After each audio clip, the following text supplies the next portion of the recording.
করছো তুমি এডি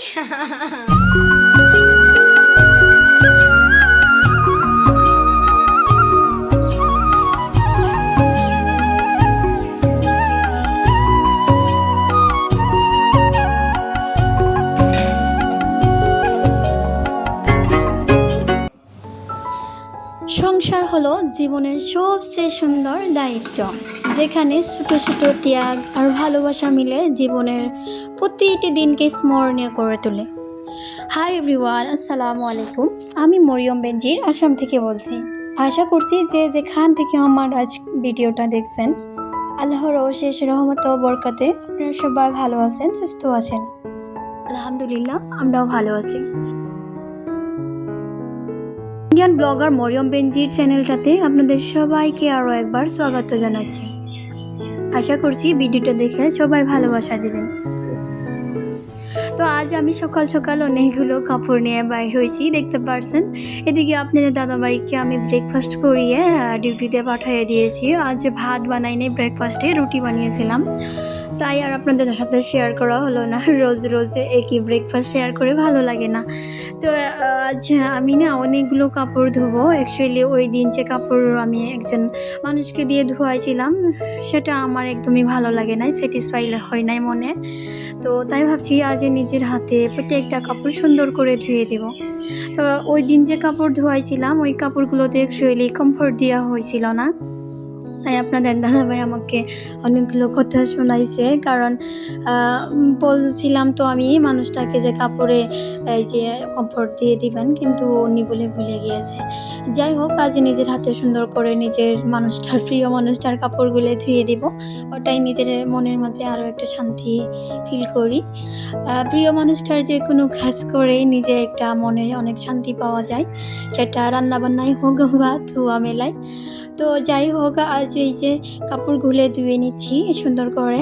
আর এদিকে দেখতে পাচ্ছেন আমার ছোট্ট রায়ান বাবাটাও আমার সাথে সাথে এসে গিয়েছে। তার অনেক বেমার, সর্দি হয়েছে, একটু কমেছে যদিও আমি ওকে খুব কেয়ার করে রাখি, কিন্তু ওকে খেলতে দিয়েছিলাম, একটু ও মানে নাই। এই যে আমার পিছনে পিছনে দেখতে পাচ্ছেন ঘুর ঘুর করে এসে গিয়েছে। তো যাই হোক, কাপড়গুলো আমি ধুই নেই, ওখানে ভিজাইয়া রেখে দিয়েছি। তারপর এসে গেলাম কিচেনে লাঞ্চ বানানোর জন্য। কারণ আজ হলো ইলেকশনের প্রশাসনের লাস্ট ডে।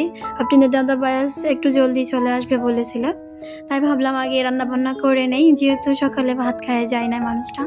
তো এদিকে বাবার খিচুড়িটা বসাই দিয়েছি, আর একদিকে এই যে বটবটি দিয়ে আলু দিয়ে ফ্রাই করছি। আজ লাঞ্চে আমি ডাল ভাজি এগুলো দিয়েই খাবো। তো তাই এই যে ভাজিটা বানিয়ে নিচ্ছি সুন্দর করে। আপনারা কে কে এই ভাজিটা ভালোবাসেন কমেন্ট করে জানাবেন।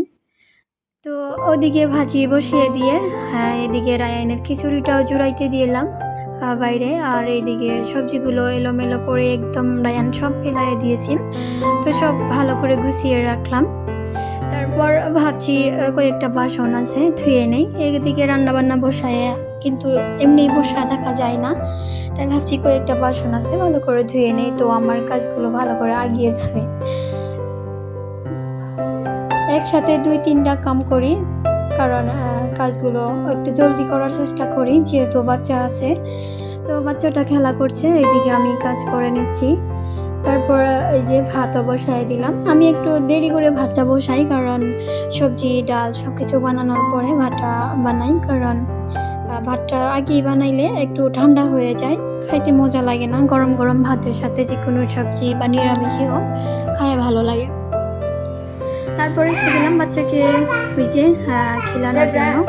তো বাচ্চা খুব পায়না করছে, খাবে না, তো ওকে মোবাইল দিতে লাগে। আমি কিন্তু ওকে একদম মোবাইলের আসক্ত থেকে দূরে রাখি, তবুও আজকাল অনেকটাই নেশা হয়ে গেছে মোবাইল দেখে দেখে।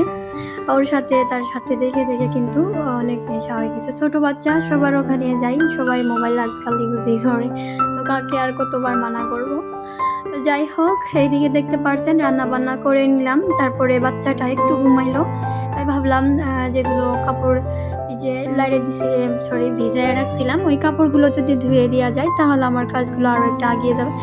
তো একদিকে সারা কাপড় ধুয়েছি, দেখতে পারছেন অনেক সুন্দর করে ধুয়ে নিয়েছি। আজ কিন্তু একদম ভালো করে কাপড় ধুইছি, কারণ বাচ্চাটা ঘুমানোর পরে আমার কাজগুলো একটু ভালো করে করতে পারি।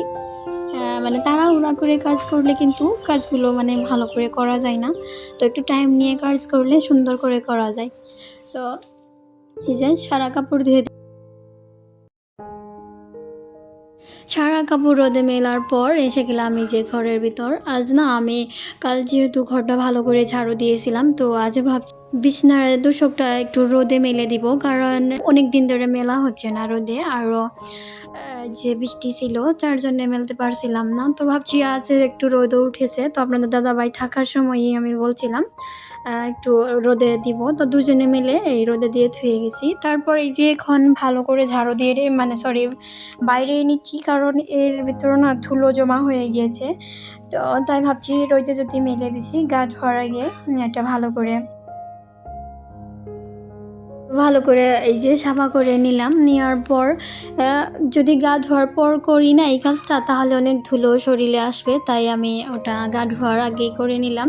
আর বিছনাটাও ভালো করে পেরে দিলাম। এই মানে তোশকটা না আমি একটা মানুষকে বলছিলাম, আমার কাছের বাড়ির একটা দাদাকে বলছি আমাকে একটু ঘরে এনে দাও, তো সুন্দর করে এনে দিছে। তারপর আমি সুন্দর করে বাইরে নিলাম। নেওয়ার পরে এই যে সুন্দর করে বেড কাভারটাও পেরে দিচ্ছি, কারণ আপনাদের দাদাভাই ডিউটি থেকে আসার পর কিন্তু অনেকটাই ভাগর লাগে, অনেকটাই আলসি লাগে। তারপর ও একটু শোয়ার চেষ্টা করে। যদি বিছানাটা ভালো থাকে, ঘরটা ভালো থাকে, তাহলে ডিউটি থেকে আসার পর ওর মনটাও ফ্রেশ লাগবে। তার জন্য বিছনা সুন্দর করে গুছিয়ে রেখে দিলাম। এই যে দেখতে পারছেন, ভালো করে দেখাই দিচ্ছি। তো বিছনাটা যদি ভালো থাকে মনটাও কিন্তু ফ্রেশ থাকে, প্লাস ঘরটাও দেখতে খুব সুন্দর দেখা যায়, তাই না?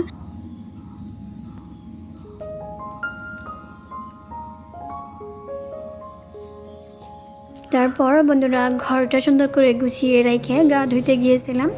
তো গা ধুয়ে এসে আপনার দাদাভাই এখন অবধি আসে নাই, তাই ভাবছি আর কত ওয়েট করব। ওকে একটা কল দিয়ে বললাম। তো উনি বললো যে একটু দেরি হয়ে যাবে, আর ও লাঞ্চ করে নিয়েছে।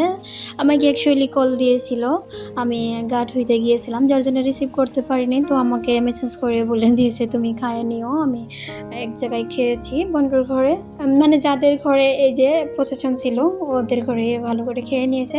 তো যাই হোক, ও খাইলে আমার শান্তি, আর যেখানেই খাই। আল্লাহ বাইঙ্গ না, আমার খারাপ লাগতেছে। আল্লাহ গো, কি করছো তুমি? বন্ধুরা এই যে দেখেন আপনার দাদাভাই ডিউটি থেকে আসার পর কত বড় একটা সর্বনাশ করলো। অ্যাকচুয়ালি এই পয়সাগুলো না ওই আমাকে দিয়েছিল, অনেক দিনের পয়সা এগুলো।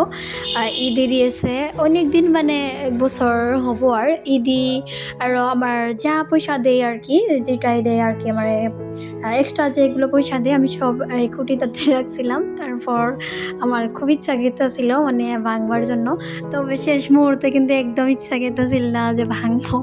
তারপর আপনাদের দাদা ভাই ফাইনালি ওরও খুব ইচ্ছা গেছে যে কত জমা হয়েছে দেখতে। তো যাই হোক ভেঙে ফেললাম। আলহামদুলিল্লাহ অনেকগুলো পয়সা হয়েছে।